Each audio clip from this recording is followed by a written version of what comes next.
नमस्कार जय जगन्नाथ संध्या lifestyle YouTube channel को आपको स्वागत। आज मुझे गोटे बहुत ही सुंदर स्पेशल रेसिपीटे बनई आपको देखी जोटा कि आपने जानते प्रति घरे घरे यहाँ माने प्रायतः यहाँ बने आईटा दहीबर फेमस आलुदम से आलुदम ही आपको आज बनई देखी आपण मैंने आलुदम तो हाँ एमती नॉर्मली बनाऊे किंतु मु हलवाई स्टाइल आलुदम आपको बनई देखी जो थे कि बिल्कुल भी पियाज रसुण बिना पियाज रसुण यहाँ को आपने घरे भी बनई पारे पूरा साधारे प्योर भेज भी आपने बनई पारे माने पूरा तड़का एथे मो आलुदम पूरा तड़का अच्छी तड़का मारिकी ही मो आलुदम टी बनईबी तड़काटा रहा लास्ट को आउ स्टेप बाय स्टेप केमती कौन आलुदम बनवा यहाँ आपको पूरा पूरी देखी आपण मैंने भी देखूँ घरे भी बनातु घरे आपण मैंने नॉर्मली आलुदम बनई देवे किंतु मो भाया हलवाई स्टाइल आलुदम आपण मैंने केबे भी बनई न मुझे निश्चय जानी आउ से जोटा कि मुझे देखिली बारंबार मुझे देखला यहाँ को मुझे ट्राए करुच्ची बनवाईका मुझे चाहूँगी आपण मैंने भी देखूँ आपण मैंने भी बनातु आपण मान घर लोक को खाया दिखाँ समस्ते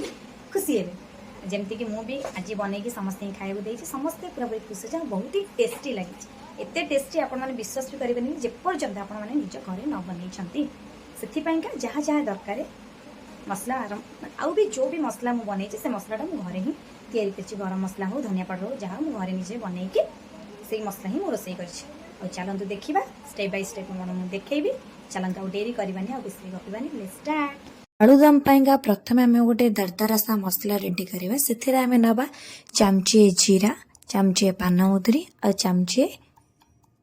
धनिया एतक नहीं आम टे दरदरा सा माने खंड खंड खंड खंड रखी छेचिदबा ताकू साइड करदबा तापर गोटे करेई नहीं से 2 ରୁ 3 चामच तेल नवा आपण माने तेल आपण क्वांटिटी अनुसार नहीं पारे तेल नवा तेल नहीं सारापर से ही तेल आम कौन करवा ना से जो दरदरा खंड करथवा मसला को से मसला को आम तेल रे पकईदबा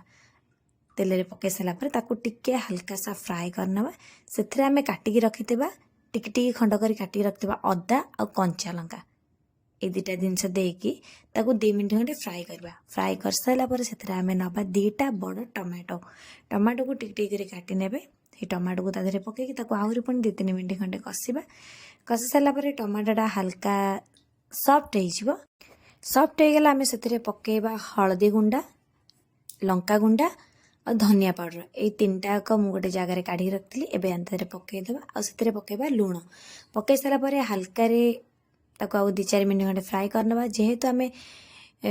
किसी एथे पानी ऐड करना से गैस फ्लेम को टिके लो करके आपण मैंने कषिबे ना मसलाटी पोड़ी जापे तापर ए कौन कर अध कप खंडे पानी देकी मसला को भलसे मुझे मिसई देली साइड रे जहाँ मसला लगे ताकू भी आपने मिसई देवे स्मेल तो बहुत ही भल आसूची कारण मुझे पियाज हरिका अदा केवल खाली अदा देची रसुण हरिका बिल्कुल भी देनी एमती आगे 5-10 मिनट खंडे आपको कषि नवा आम भलसे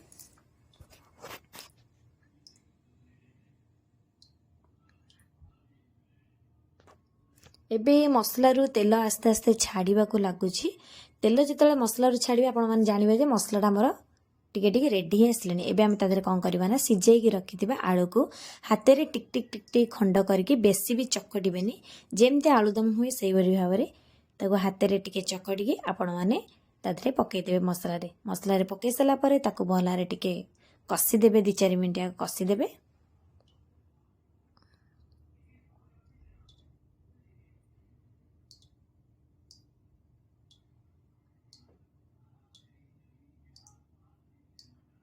एबे तमर मसलाटी भलसे आलू सहित मिसीगला